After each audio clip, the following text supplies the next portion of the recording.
E ainda vamos examinar como uma das propriedades do estanho pode ter contribuído para a derrota do grande exército francês em Estanho, o Castigo de Napoleão. Também vamos ver que os aquedutos de chumbo podem ter envenenado as pessoas no Império Romano em chumbo, o encanamento tóxico romano. E finalmente vamos dar uma olhada em como o alumínio e outros elementos, além de novas tecnologias, estão transformando os meios de transporte em o carro do futuro. Elementos que fornecem e gastam energia. A seguir.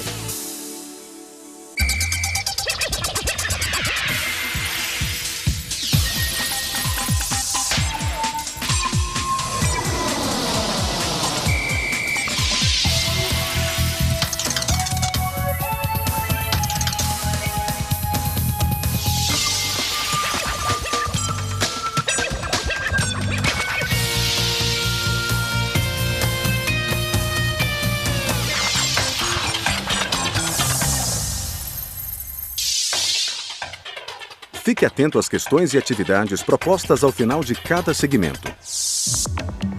Ao assistir à primeira parte deste programa, reflita sobre as seguintes perguntas. Quais propriedades os outros metais têm em comum? Por que os romanos usavam chumbo nos encanamentos? O grupo de elementos conhecido como os outros metais contém alguns dos elementos mais utilizados na sociedade moderna. Se você alguma vez tomou um refrigerante em latinha ou guardou as sobras do jantar em embalagens de metal, certamente deve ter usado algum dos outros metais. Os outros metais são elementos localizados entre os metais de transição e os metalóides na tabela periódica. Comparados com os metais de transição, os outros metais são mais maleáveis, têm ponto de fusão e ebulição mais baixos e são mais eletropositivos. O alumínio é um metal branco prateado que compõe 8% da crosta terrestre. Embora seja o metal mais abundante no planeta, nunca é encontrado em sua forma pura.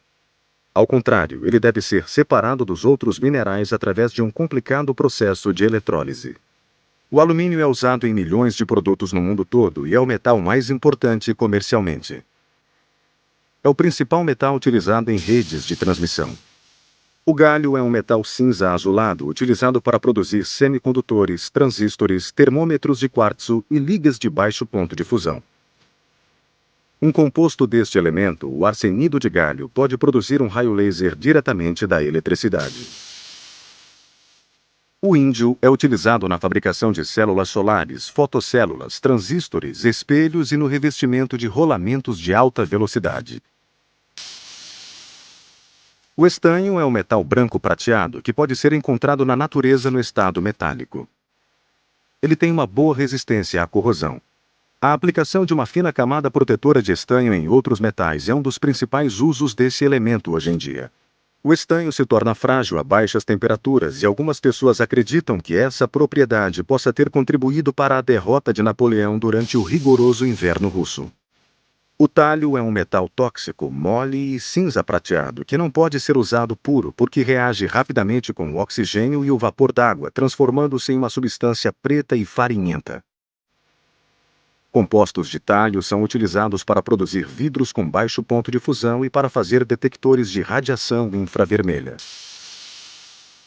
O chumbo é um metal maleável, cinza azulado e resistente à corrosão que escurece rapidamente quando em contato com o ar. Hoje em dia, o chumbo é utilizado em muitos produtos, incluindo baterias, soldas, ligas metálicas e proteção contra a radiação. O chumbo é conhecido desde os tempos remotos. Os romanos utilizavam o metal para ligar seus aquedutos e construir encanamentos. Porém, uma exposição prolongada a esse elemento pode ser fatal, o que pode ter contribuído para a queda do grande Império Romano. O bismuto é um metal frágil e branco com uma leve tonalidade rosa. Ele se torna mais resistente quando magnetizado mais do que outros metais. Além disso, é ainda o metal com a menor condutividade térmica depois do mercúrio. O bismuto é utilizado para fabricar ligas metálicas, fibras acrílicas, plásticos, fusíveis elétricos e dispositivos para detectar incêndios. Todos os outros metais são elementos opacos que possuem densidade relativamente alta. Esses elementos são geralmente dúcteis e dobráveis, como os metais de transição. Eles apresentam algumas propriedades diferentes. Comparados aos metais de transição, os outros metais são geralmente mais maleáveis e possuem pontos de ebulição e fusão mais baixos. Seus átomos são mais eletropositivos, o que significa que perdem seus elétrons da camada de valência com maior facilidade do que os metais de transição. Estas diferenças podem ser explicadas com um olhar mais atento à localização desses metais na tabela periódica. Na tabela periódica, os elementos são listados em ordem de número atômico. O número atômico representa o número de prótons no núcleo do elemento. No seu estado normal ou fundamental, o núcleo é rodeado por um mesmo número de elétrons. Conforme o número atômico aumenta, geralmente a massa e o tamanho do átomo também aumentam. Quando você lê a tabela periódica do início ao fim, cada linha horizontal é chamada período. Cada período representa o número de camadas eletrônicas que o átomo possui normalmente. Por exemplo, existem 4 camadas eletrônicas em um átomo de galho, então ele está no 4º período. Enquanto um átomo de talho no 6º período possui 6 camadas eletrônicas. Quando você lê a tabela periódica da esquerda para a direita, as linhas verticais são chamadas grupos. Elementos em um mesmo grupo possuem o mesmo número de elétrons na sua camada de valência. Eles são chamados elétrons de valência e determinam como os elementos interagem. Você sabia? Algumas vezes os outros metais são chamados de metais pobres. Eles têm esse nome porque são muito maleáveis e frágeis e possuem um ponto de fusão mais baixo do que os outros metais, mas eles não são mais pobres em sua utilidade. Muitos dos outros metais, especialmente o alumínio, chumbo e estanho, têm centenas de utilidades na sociedade moderna. O mundo moderno se apoia na eletricidade e nas linhas de transmissão de alumínio que a trazem para as nossas escolas, casas, escritórios e espaços públicos. O elemento de número 13 na tabela periódica é o alumínio. O seu símbolo atômico é Al. O alumínio, um metal maleável e prateado, é um excelente condutor de calor e eletricidade. É também não magnético, não produz faíscas e é o segundo metal mais maleável depois do ouro. O nome do alumínio vem da palavra latina alumen, que significa alume, um dos compostos do elemento. O alumínio é classificado como outro metal e se localiza na 3ª coluna da tabela periódica, o 3º período. Cada átomo de alumínio é constituído por uma nuvem de elétrons que rodeia o núcleo compacto, onde fica quase toda a massa do átomo. Em sua forma mais comum, o núcleo tem 13 prótons carregados positivamente e 14 nêutrons. O alumínio possui 13 elétrons carregados negativamente que equilibram seus 13 prótons. Estes elétrons são encontrados em 3 camadas em volta do núcleo, que pode ser visualizado como sendo construído a partir do gás nobre precedente, o neon. O neon possui 10 elétrons distribuídos entre 2 camadas eletrônicas. Os 3 elétrons a mais no alumínio determinam seu comportamento particular. Os 2 primeiros são encontrados no orbital 3s, em forma de esfera. O elétron restante é encontrado em um dos 3 orbitais em forma de halteres 3p. O alumínio reage transferindo seus 3 elétrons da camada de valência para os não metais. O alumínio puro é um metal relativamente reativo, mas o ferro laminado mostrado neste experimento formou uma camada protetora transparente porque foi exposto ao ar. Uma pequena peça de metal de galho que possui um ponto de fusão muito baixo foi fundida no ferro laminado utilizando uma pistola de ar quente. Uma seringa é usada para retirar o alumínio através do galho derretido. Depois, a seringa é utilizada para coletar uma pequena quantidade de mercúrio. Quando o mercúrio é misturado com o galho, os 2 metais formam uma amálgama que destrói o revestimento protetor e permite que o alumínio exposto enferruje. Esse processo ocorre em algumas horas, mas aqui é mostrado fora da escala de tempo. Por causa de seu efeito destrutivo que o mercúrio e o galho têm no alumínio, seu transporte é proibido em aviões, que são feitos geralmente em ligas de alumínio. O alumínio é o metal mais abundante do planeta, porém nunca é encontrado em sua forma pura. Uma vez separado dos compostos nos quais é encontrado, pode se transformar em milhões de produtos úteis. A leveza do alumínio e sua durabilidade o tornam ideal para a fabricação desde peças de veículos e materiais de construção até tacos de beisebol. E como ele resiste à ferrugem, também é utilizado para produzir tudo, desde latas de refrigerante e pregos até os grampos em saquinhos de chá.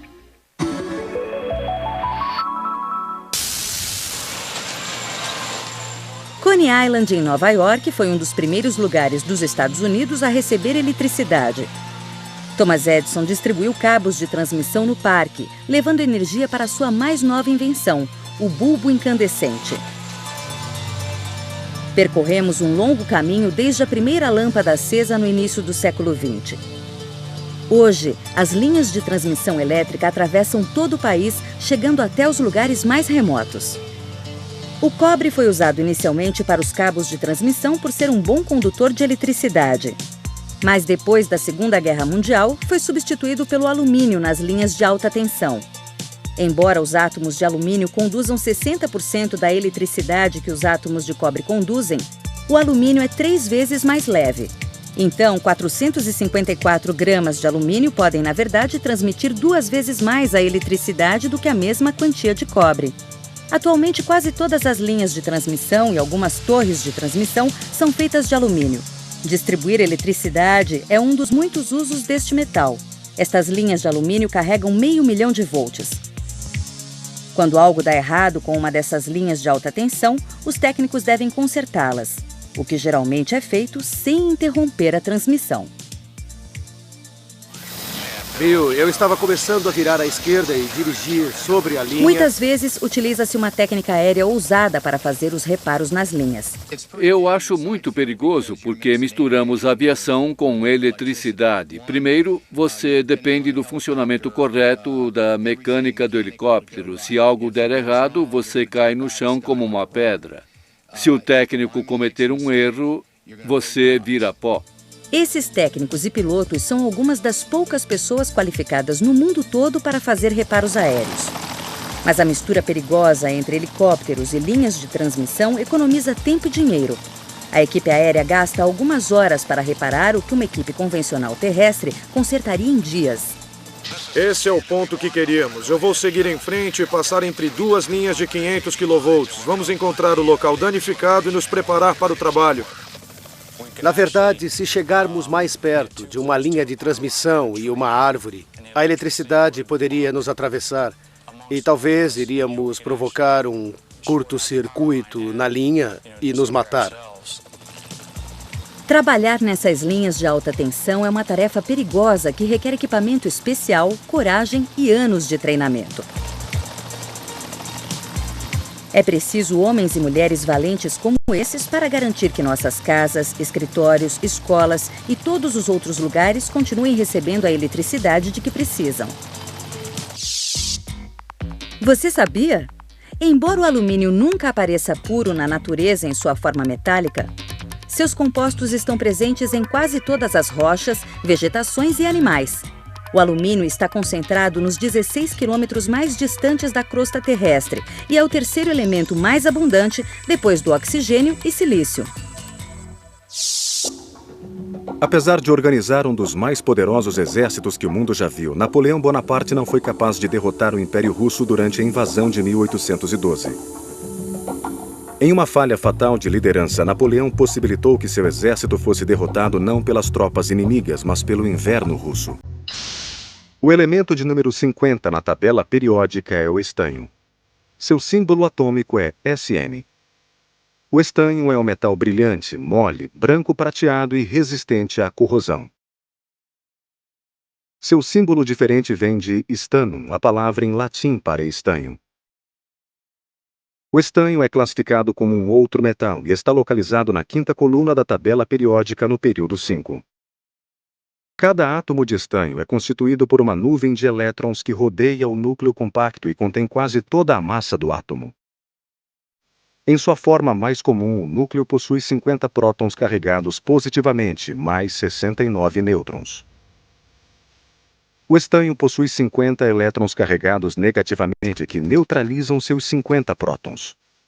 Estes elétrons estão dispostos em 5 camadas em volta do núcleo e pode ser visualizado como sendo construído a partir do gás nobre precedente, o criptônio. O criptônio tem 36 elétrons distribuídos em 4 camadas. O estanho possui 14 elétrons a mais do que o criptônio.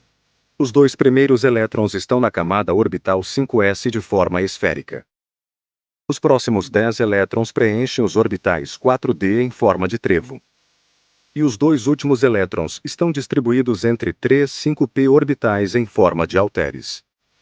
Como os elétrons no orbital 4d têm menos energia do que aqueles nos orbitais 5s e 5p, apenas 4 elétrons na camada de valência influenciam em como o estanho interage com outros elementos.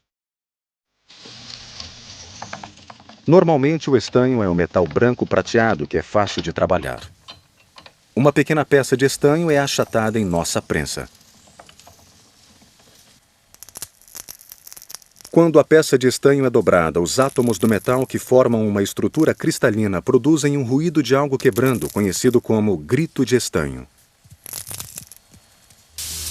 Como o estanho não reage com o oxigênio ou a água, ele é comumente utilizado para proteger outros metais da corrosão, como o ferro e o aço. O estanho ainda é adicionado a outros metais para produzir ímãs supercondutores. E é combinado ao flúor em algumas pastas de dentes para combater micróbios e sensibilidades nos dentes.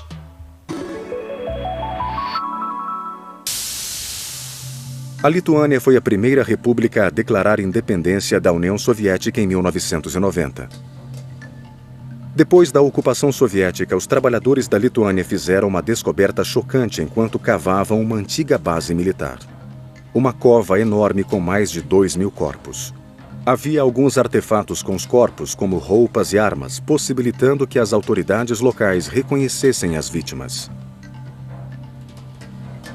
Entretanto, alguns botões de estanho foram encontrados entre os ossos, provocando uma grande mudança. Quando os trabalhadores limparam esses botões, encontraram traços de decoração. Essa decoração ajudou os arqueólogos a identificar a origem dos botões e dos corpos. Eles pertenciam a um dos mais poderosos exércitos da história europeia, o exército do gênio militar francês Napoleão Bonaparte. Além de ajudar na identificação dos corpos, os botões de estanho podem realmente guardar o segredo da grande derrota de Napoleão. Em junho de 1812, Napoleão invadiu a Rússia. Com ele estava o maior exército que o mundo já viu, quase 500 mil de soldados. Os russos não esperavam derrotar o exército de Napoleão na batalha. Então recuaram. No caminho de volta, eles devastaram a terra. Destruíram plantações e construções, deixando para trás alguns alimentos e artigos de valor que Napoleão e suas tropas poderiam usar. Napoleão foi forçado a perseguir o exército russo por meses em um jogo mortal de gato e rato. As linhas de abastecimento francesas eram muito longas e as tropas começaram a enfraquecer. Em setembro, o exército francês já havia perdido 1/3 de seus homens para fome, fadiga, deserção ou para as invasões rápidas. Finalmente, o exército russo começou a lutar a apenas 112 quilômetros de Moscou. Mais de 100.000 homens morreram na batalha, mas nenhum lado reivindicou a vitória. Mais uma vez, os russos recuaram, deixando Moscou vazia. Então, um incêndio tomou a cidade. Napoleão e suas tropas não tinham mais alimento nem abrigo. Em meados de outubro, Napoleão desistiu e ordenou que suas tropas começassem uma caminhada de 800 quilômetros de volta à França. Mas o inverno veio cedo. As tropas de Napoleão logo enfrentaram fome, cansaço e temperaturas congelantes. O rigoroso inverno levou mais vidas francesas do que as batalhas. Dos quase 500 mil de soldados do exército de Napoleão, somente 10.000 homens sobreviveram e voltaram à França. Embora as evidências diretas sejam poucas, muitos acreditam que os botões de estanho nos uniformes franceses sejam um dos responsáveis por suas perdas. Uma propriedade particular do estanho é que quando sua temperatura cai abaixo de 13 graus centígrados, o metal branco prateado e brilhante se transforma em estanho cinzento. Embora sejam quimicamente os mesmos, o estanho cinzento é um pó não metálico. É possível que o forte inverno russo tenha transformado os botões de estanho nos uniformes franceses em um pó cinzento e inútil, expondo ainda mais as tropas de Napoleão ao frio. A desintegração de seu exército pode ter sido vítima da desintegração dos botões de estanho. Você sabia? O processo que transforma o estanho em um pó cinzento a baixas temperaturas é chamado de peste do estanho ou doença do estanho. É um processo químico natural observado pela primeira vez há centenas de anos nos canos das catedrais frias da Europa. As pessoas da época achavam que aquela transformação era obra do diabo ou uma estranha doença do metal. Os antigos romanos são responsáveis por muitas invenções que ainda aproveitamos hoje em dia, como o encanamento. Apesar de terem confiado nos canos feitos de chumbo, um metal tóxico para humanos após sua exposição prolongada, a civilização romana foi uma das mais bem-sucedidas civilizações de todos os tempos. O elemento de número 82 na tabela periódica é o chumbo. O seu símbolo atômico é Pb. O chumbo é um metal denso, muito macio e maleável. É resistente à corrosão e um mau condutor de eletricidade. O símbolo atômico do chumbo tem origem na palavra em latim plumbum, que significa encanamento, porque o metal foi muito utilizado em sistemas de encanamentos da antiguidade. O chumbo é classificado como outro metal. Ele está localizado na sexta coluna da tabela periódica, no sexto período. Cada átomo de chumbo é constituído por uma nuvem de elétrons que rodeia o núcleo compacto e contém quase toda a massa do átomo. Em sua forma mais comum, seu núcleo possui 82 prótons carregados positivamente, mais 125 nêutrons. O chumbo possui 82 elétrons carregados negativamente que equilibram seus 82 prótons. Estes elétrons estão dispostos em 6 camadas em volta do núcleo, que pode ser visualizado como sendo construído a partir do gás nobre precedente, o xenônio. O xenônio possui 54 elétrons distribuídos em 5 camadas eletrônicas. O chumbo tem 28 elétrons a mais que o xenônio. Os 2 primeiros elétrons são encontrados no orbital 6s, em forma de esfera. Os próximos 14 elétrons preenchem 7 orbitais, 4f em forma de halteres. Os próximos 10 elétrons completam os orbitais 5d em forma de trevo. Os últimos 2 elétrons são distribuídos entre 3 orbitais, 6p em forma de halteres. Como os elétrons nos orbitais 4f e 5d possuem um nível de energia menor do que aqueles nos orbitais 6s e 6p, apenas os 4 elétrons de valência nesta sexta camada influenciam como o chumbo interage com outros elementos. O chumbo puro tem uma belíssima aparência prateada, mas logo escurece quando exposto ao ar. O baixo ponto de fusão do chumbo, cerca de 315 graus centígrados, torna-o um metal de fácil manuseio. Aqui o chumbo é aquecido e colocado em 2 moldes de metal, onde se resfria rapidamente, solidificando-se na forma do molde. O chumbo é tóxico e se acumula no corpo humano com o tempo, portanto não é mais utilizado na fabricação de brinquedos, tintas de paredes, lápis ou outros produtos que possam entrar em contato direto com as pessoas. O chumbo normalmente é usado na produção de baterias de chumbo ácido, como as encontradas em automóveis. Sua densidade alta faz com que seja um bom protetor contra os raios X e a radiação gama. Portanto, também é bastante usado em aparelhos de radiografia e reatores nucleares. O chumbo é tóxico e uma exposição contínua ao metal pode provocar envenenamento fatal.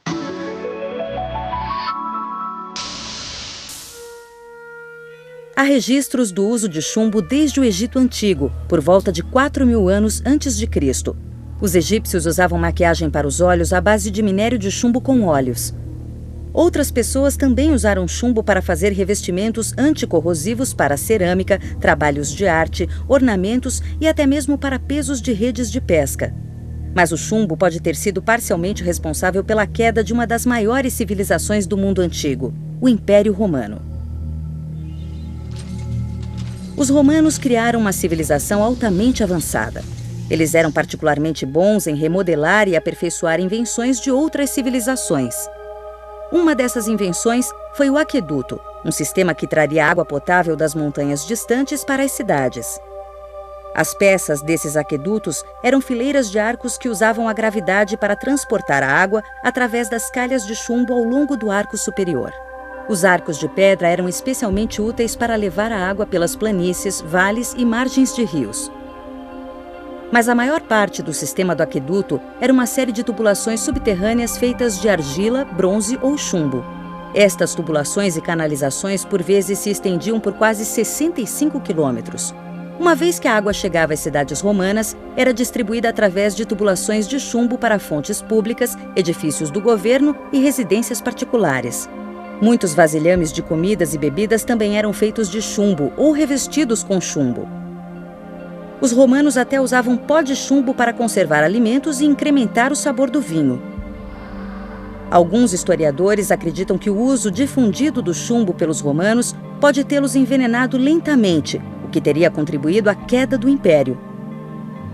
Os cientistas modernos descobriram que mesmo o consumo de pequenas quantidades de chumbo pode ser perigoso. O organismo humano não consegue distinguir chumbo de cálcio, um elemento importante para a saúde dos ossos e outras funções do corpo. Por conta disso, o organismo não expele o chumbo uma vez que entra em seu sistema. Com o tempo, esse acúmulo de chumbo pode ser extremamente prejudicial. O envenenamento por chumbo pode causar dor de estômago, desordens no sistema nervoso, danos aos rins, aos glóbulos vermelhos e ao cérebro. A ingestão de chumbo em crianças pequenas é especialmente perigosa porque pode afetar o desenvolvimento do cérebro e provocar problemas de aprendizagem visuais e motores. Durante muitos anos, os romanos ingeriram chumbo que pode ter se acumulado em níveis perigosos, provocando problemas físicos e mentais. Isso teria contribuído para o colapso deste império grandioso. Talvez nunca vamos descobrir o que realmente levou à queda do império. Mas parece evidente que o amor dos romanos pelo chumbo pode ter tido um papel nessa queda. Você já tem todas as informações. Chegou o momento de esclarecer as dúvidas. Debata os seguintes temas.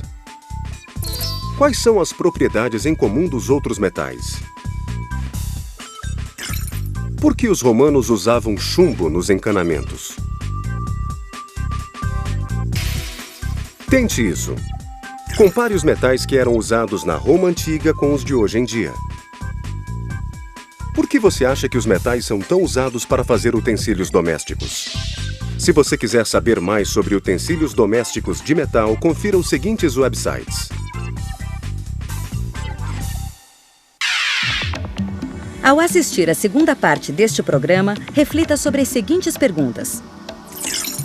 Por que o alumínio é um metal tão útil para a fabricação de carros? Que outros elementos podem ser usados nos carros do futuro? Depois da introdução do motor a combustão interna em 1880, o uso dos automóveis aumentou nos Estados Unidos. E os designers de carros de hoje buscam novas formas de usar elementos que tornem os carros do futuro mais limpos e eficientes.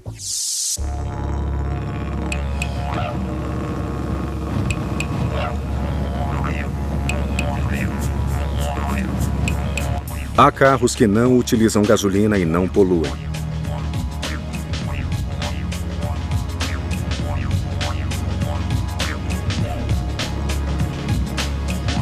Tudo o que mantém este carro é a luz do sol.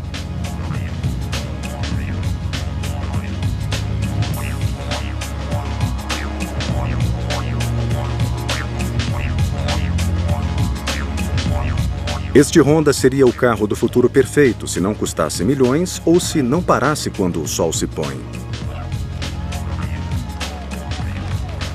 Mas os carros que funcionam com um pouco mais do que simples ar não precisam ser um sonho. Isso pode se tornar realidade antes do que você imagina.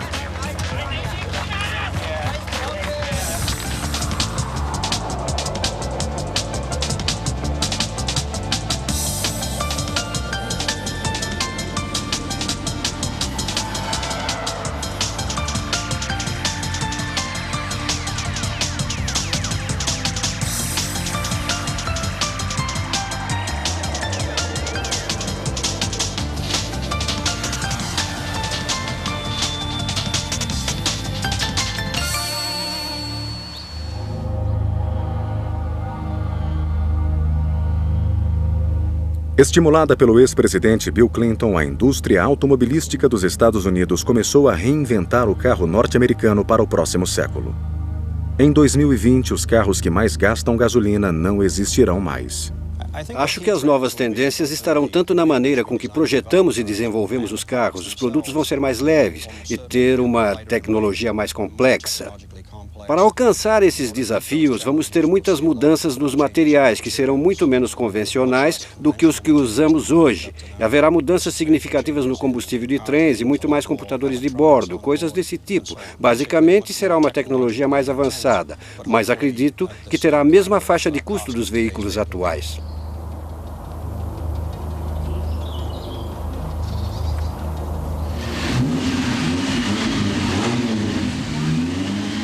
Em laboratórios fechados de alta segurança, protótipos da nova geração de carros que fazem 38 km por litro já estão em desenvolvimento. Em uma esquina de Detroit, executivos da Chrysler observam os carros do futuro.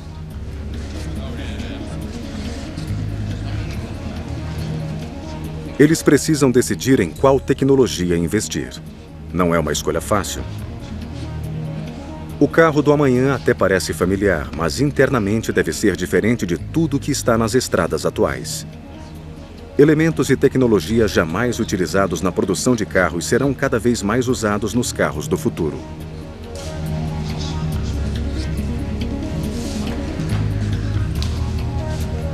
Feitos de plástico e de alumínio, elemento leve e resistente, estes modelos têm uma fração do peso dos carros norte-americanos atuais. Poucos deles têm um motor tradicional. Alguns sequer têm um motor. Mas estes não são os carros dos sonhos. Você poderá dirigi-los em 20 anos.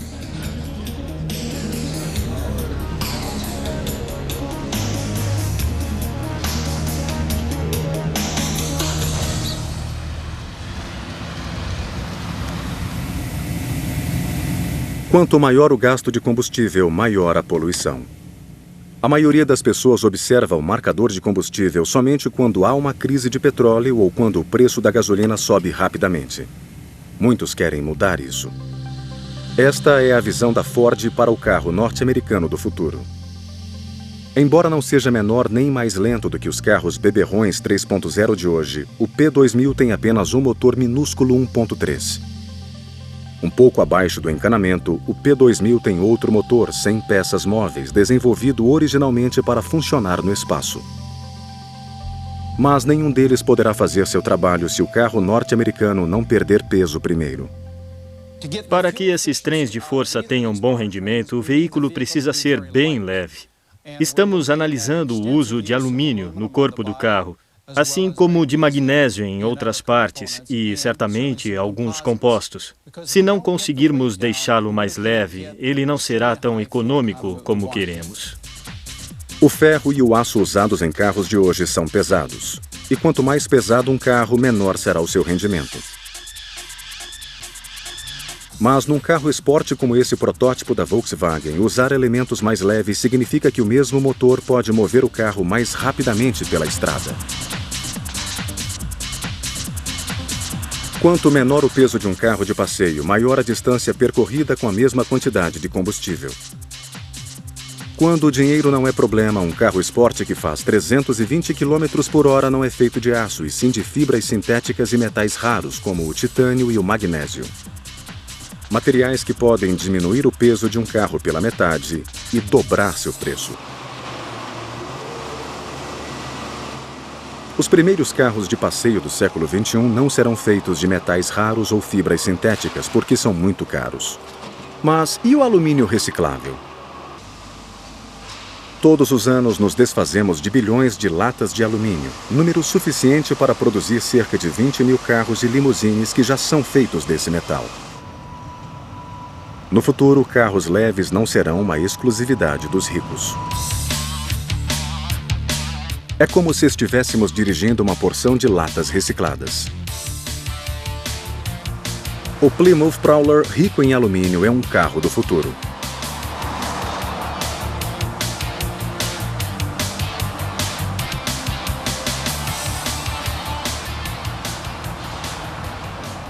A estrutura de aço típica de um carro e sua lataria pesam cerca de 408 quilos.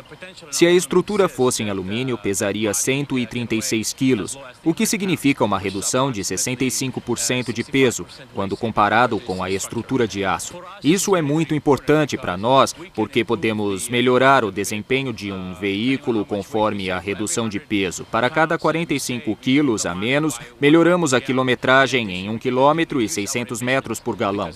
E ainda podemos diminuir a emissão de poluentes, porque é preciso menos combustível para provocar a mesma aceleração.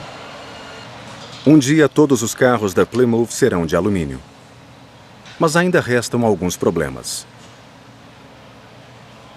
Ao contrário do aço, o alumínio é rígido e não se dobra facilmente em chapas e para-choques. Assim, conseguir a qualidade de ajuste e revestimento que esperamos ainda é um empecilho. Embora os custos estejam caindo, a produção de alumínio é ainda 3 vezes mais cara do que a de aço.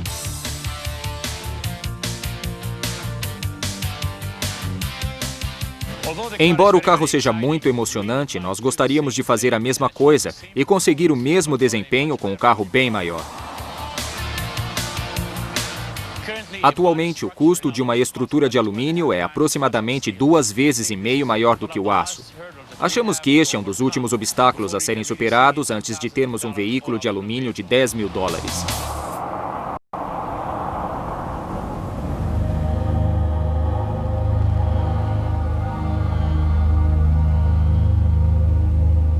Este é o P2000, o carro de alumínio do futuro. Desenvolvido para fazer 38 km com apenas 1 litro, ele é quase que inteiramente de alumínio.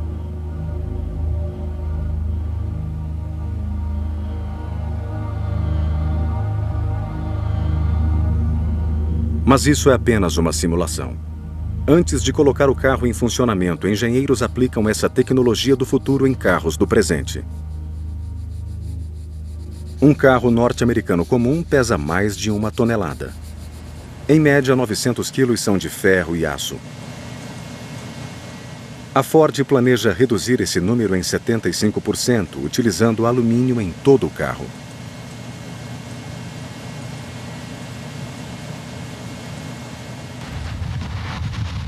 Esse protótipo do P2000 pesa menos de 1 tonelada, uma redução de 40% graças ao alumínio. Na estrada, ele faz pouco mais de 25 km por litro.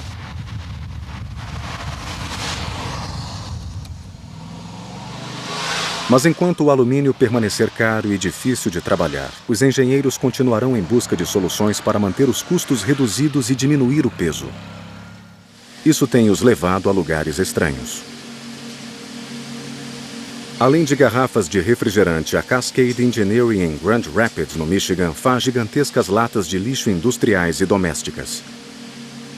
É um lugar inusitado para descobrir uma tecnologia que poderia revolucionar as fábricas de carros no mundo desenvolvido e deixar centenas de pessoas do mundo subdesenvolvido motorizadas. Poluição. Esta é a razão pela qual os Estados Unidos precisam acabar com o consumo exagerado de gasolina. Há 20 anos, a Califórnia decidiu tomar uma atitude contra a poluição. 2 décadas de leis não melhoraram o desempenho dos carros no estado, mas amenizaram a sujeira que sai do escapamento. Os motores produzem uma grande quantidade de gases. O oxigênio e a água são inofensivos, mas muitas outras substâncias não. O monóxido de nitrogênio dos carros se combina com o oxigênio do ar, formando o dióxido de nitrogênio, uma fumaça marrom. O monóxido de carbono, também emitido pelos motores, é tóxico. E quando o monóxido de nitrogênio e os hidrocarbonetos que os motores liberam entram em contato com a luz do sol, ocorre uma reação fotoquímica, produzindo ozônio e outros compostos prejudiciais. Nos anos 60, antes de qualquer legislação, eram necessários 210 gramas de combustível para se percorrer 1 km e 600 metros. O carro lançava cerca de 10 gramas de hidrocarbonetos não queimados por quilômetro diretamente na atmosfera. Desde o início da década de 60, redesenhamos nossos motores, reduzimos o peso dos veículos e instalamos sistemas de controle eletrônicos nos automóveis. E hoje, um carro de passeio normal só precisa de 110 gramas de combustível para percorrer 1 km e 600 metros, quase a metade do que antes. Hoje, nossos motores liberam cerca de 3 gramas de hidrocarbonetos não queimados. Mas uma grande mudança veio com a utilização de catalisadores. Os gases que entram no catalisador são convertidos em outros gases inofensivos que saem pelo outro lado. No caso dos hidrocarbonetos, nós fomos de 1,5 grama a 2 gramas por quilômetro para 0,15 gramas por quilômetro. Basicamente uma redução de 96% antes da regulamentação de emissões. Os híbridos têm todas as vantagens. Eles utilizam um motor elétrico não poluente e têm a opção de um motor a combustão interna para longas distâncias. Os chamados híbridos paralelos possuem um motor em cada ponta do carro a baixas velocidades. E em cidades poluídas, o motor elétrico conduz as rodas dianteiras a uma caixa preta eletrônica, que controla o motor elétrico e converte para motor a gás conforme a velocidade aumenta. Os híbridos têm uma bateria menor, já que podem ser recarregadas em movimento pelo motor a gasolina. Aqui está um eficiente motor a diesel, mas poderia ser qualquer outro combustível fóssil, assim chamado de motor a combustão. A presença de um motor a gasolina nos carros torna os híbridos menos ecológicos do que carros elétricos, apesar de mais práticos.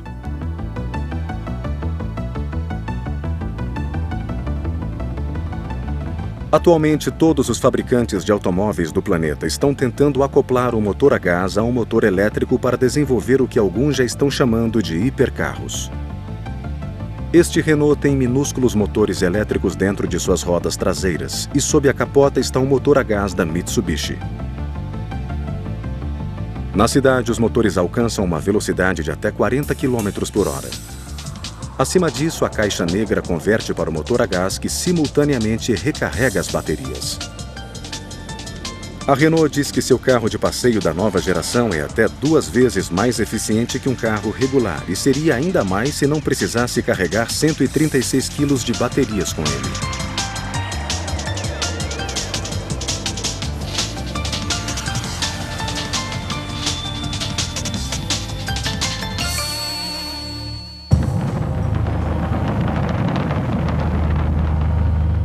A partir da segunda metade do século, quando não podemos mais contar com os combustíveis fósseis, começa a era do hidrogênio.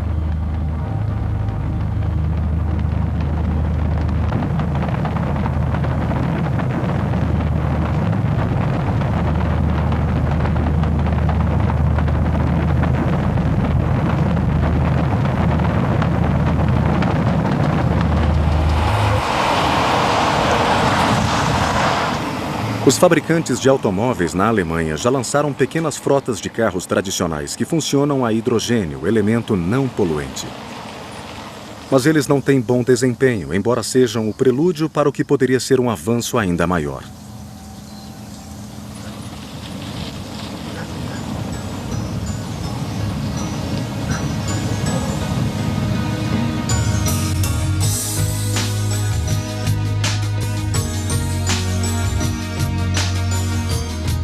Este Toyota possui um motor elétrico movido a células combustíveis.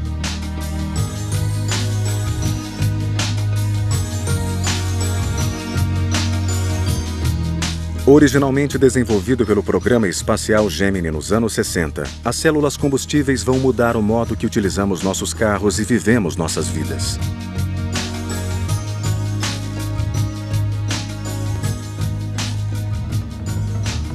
Uma célula a combustível combina o hidrogênio, os átomos verdes, e o oxigênio, os átomos azuis, para produzir eletricidade. O único subproduto é uma água tão pura que você poderia beber direto do escapamento. Em uma célula combustível, um catalisador de platina divide os átomos do hidrogênio em prótons e elétrons. Os minúsculos prótons à esquerda escapam para se unir ao oxigênio à direita, formando a água. Presos por uma membrana, os elétrons maiores fluem em um motor elétrico.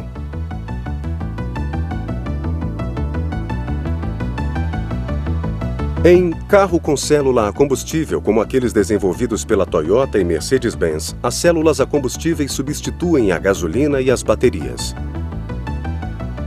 Eles ainda têm um motor elétrico e uma poderosa caixa eletrônica.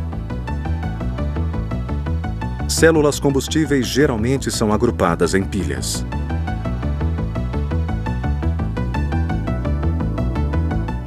Elas retiram o hidrogênio de outros líquidos, como o metanol, em um reformador.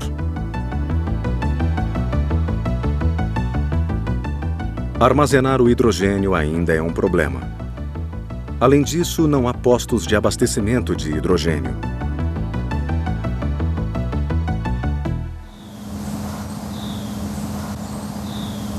A Mercedes-Benz lidera a corrida pela introdução de carros a células combustíveis.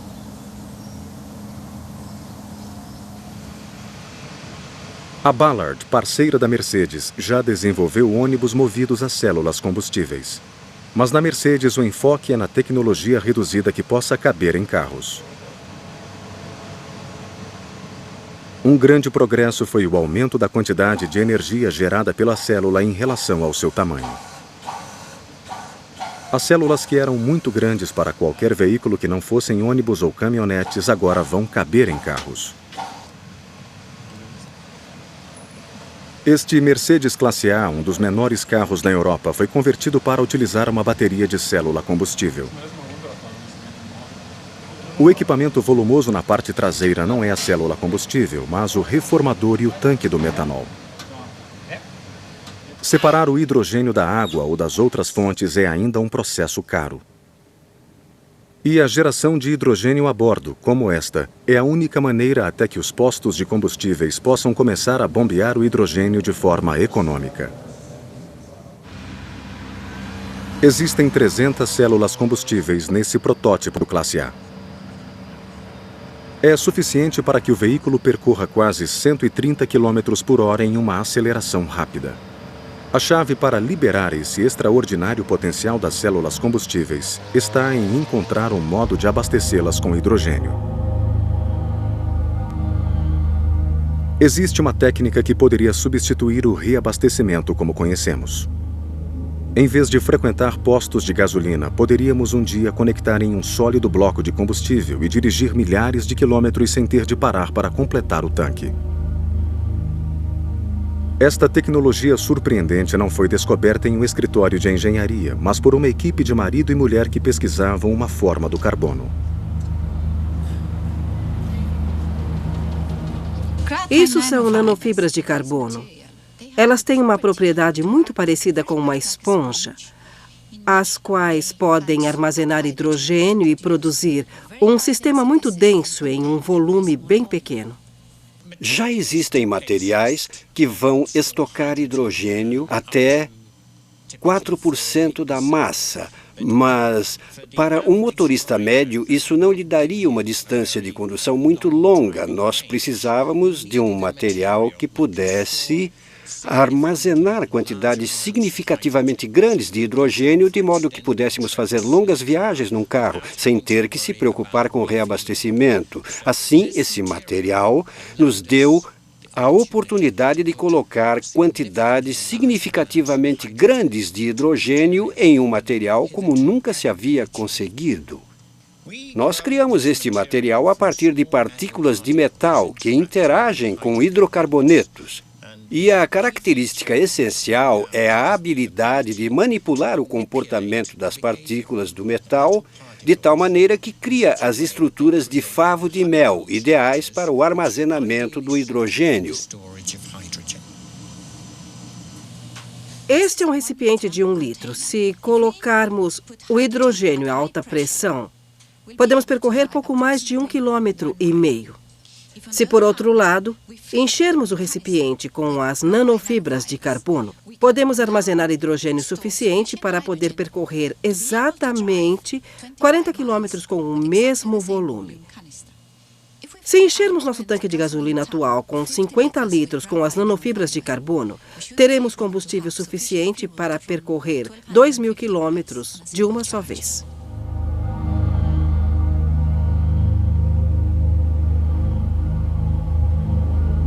As nanofibras de carbono podem ser a solução não para a próxima geração de carros, mas para a geração seguinte. Os primeiros carros da era do hidrogênio.